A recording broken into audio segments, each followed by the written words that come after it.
नमस्ते। दिल्ली में केंद्र सरकार द्वारा लागू अध्यादेश के खिलाफ जहां प्रदेश में मुख्यमंत्री अरविंद केजरीवाल विपक्षी दलों के नेताओं को मोदी सरकार के खिलाफ एकजुट करने में लगे हैं, तो दूसरी तरफ कांग्रेस नेता संदीप दीक्षित ने बुधवार को केंद्रीय अध्यादेश का खुलकर समर्थन किया है।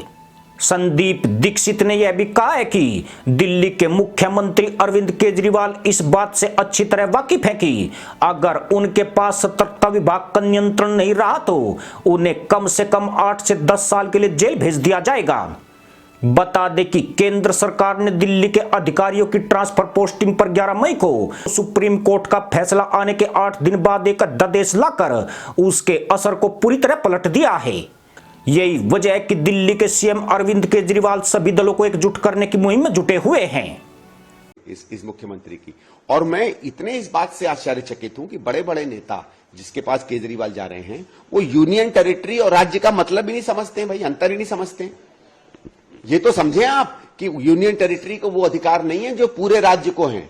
जो व्यवस्था आज है दिल्ली में, और इसमें मैं ऑर्डिनेंस का समर्थन करता हूं क्योंकि मुझे लगता है ठीक तरीके से सुप्रीम कोर्ट ने ऑर्डिनेंस की दिल्ली के व्यवस्था को नहीं पढ़ा था। लेकिन याद रखिए सुप्रीम कोर्ट ने भी यह कहा कि अगर आपको कानून में बदलाव करना है और सर्विसेज को रखना है तो आप कानून के तौर पर उसको बाय लॉ ले आइए, और वही भारत सरकार ने किया है। तो जितने भी विपक्ष के नेता इस समय इनके साथ खड़े हैं, मैं उनसे आग्रह करूंगा कि दिल्ली की व्यवस्था और राज्यों जैसी नहीं है। और एक जो झूठ फैला रहा है ना केजरीवाल की, कल को छत्तीसगढ़ या राजस्थान के भी अधिकार ले लेंगे, भाई बेवकूफी की बात करो यार। वो तो संविधान में लिखा हुआ है क्या उनके अधिकार हैं। दिल्ली में जो संविधान में अधिकार थे वो यूनियन टेरिटरी के थे। उसके बाद उन अधिकारों को तमाम कॉन्स्टिट्यूशनल अमेंडमेंट करके चेंज किया गया है। उसी की ये रीइंटरप्रिटेशन है। जो स्टेट छत्तीसगढ़ या राजस्थान की हालत है वो दिल्ली की नहीं है। एक बार फिर यही केजरीवाल महाझूठ बोल के अपनी जान बचाने के लिए, अपनी गर्दन बचाने के लिए एक भ्रम फैला रहा है। देखिए एक बात तय हो गई है। आप देखिए इसने सबसे पहला काम क्या किया, जैसे ही सुप्रीम कोर्ट का जजमेंट आया विजिलेंस के आदमी को बदला। क्यों भाई, विजिलेंस क्यों, बाकी क्यों नहीं? क्योंकि मालूम था विजिलेंस वाला आपके ऊपर फाइलों के ऊपर बैठा हुआ है। और रात को जो बात आई कि दरवाजे खुले विजिलेंस विभाग के और फाइलें गायब हो गई, तो फाइलें कौन सी गायब हुई? कौन सी फाइलें गायब हुई? शिक्षा विभाग की फाइलें गायब हुई क्या? हेल्थ डिपार्टमेंट की फाइलें गायब हुई क्या?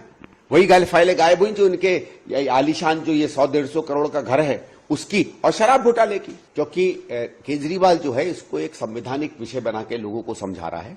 और ठीक है, ज्यादातर हमारे नेता संविधान नहीं समझते हैं, तो इसलिए वो तो इसलिए साथ हो गए हैं क्योंकि ये एक एंटी बीजेपी फ्रंट बना रहा है। मेरे ख्याल से हम जैसे लोगों का और ये मीडिया की जिम्मेवारी है कि ये बताएं कि ये बात भ्रष्टाचार की नहीं है, ये बात दिल्ली की प्रशासनिक व्यवस्था की है।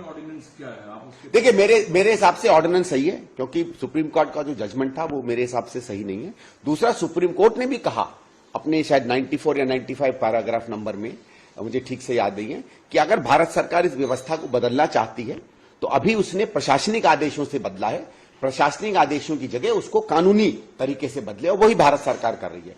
तो वो खिड़की भी सुप्रीम कोर्ट ने खोली है। ये बात केजरीवाल तो सुनेगा नहीं, क्योंकि केजरीवाल को मालूम है कि अगर विजिलेंस डिपार्टमेंट उसके पास नहीं आया और उसने अपने भ्रष्टाचार के जितने सबूत विजिलेंस डिपार्टमेंट में है उसको वहां से निकाल के जलाए नहीं, तो अब समय दूर नहीं है जब ये कम से कम 8-10 साल के लिए अंदर जाएगा। खुद भ्रष्ट हो, खुद भ्रष्टाचार करते हो, शराब में तुम पैसा बना रहे हो, एफबीयू यूनिट में पैसा बना रहे हो, अपने घर में पैसा बना रहे हो, बसों में पैसा बना रहे हो, स्कूल के कब्रों में पैसा बना रहे हो, कोविड में तुमने पैसा बनाया, इश्तहारबाजी में तुम पैसा बना रहे हो, हर जगह तुम पैसा बना रहे हो और दुहाई दे रहे हो। देखो ये तो सब लोग पहले, ये पुरानी तौर तरीका, ये नया थोड़ी है भाई कि जब अपने पे पड़े तो बड़ी बड़ी चीजों को इधर उधर दिखाने लगो। ये आज क्या है?